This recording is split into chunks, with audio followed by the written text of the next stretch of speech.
प्रणाम। आपके एक गीत और सुनाओ थी शायरी के अंदाज में। बचपन के प्यार बा वही पे सुनाओ थी। हाँ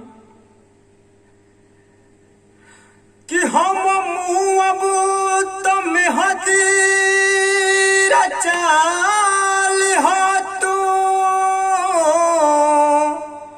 हमारा कफन के बियहुती कपड़ा बना ली हो तू। जदि यहू से दिल ना भरी तो हमारा मैयत पर मारो छवा ली हो तू।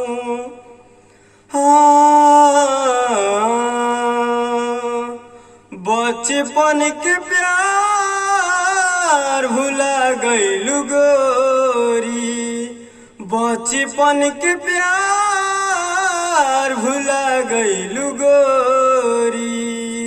दुल्हन के रंग में, दुल्हन के रंग में, दुल्हन के रंग मेरा गाई गईलू गोरी।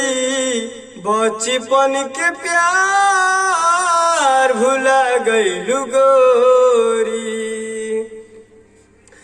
रात भर फोनावा पे रहलू बतियावत, मिले खातिर कॉलेजवा में रहलू बोलावत।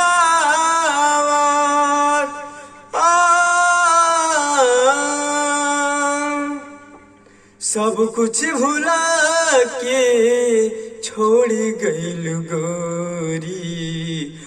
बचपन के प्यार भुला गईलू गोरी। लाइक कमेंट करब जा, सपोर्ट करी भाई के कि म्यूजिक के साथ गाना आवे।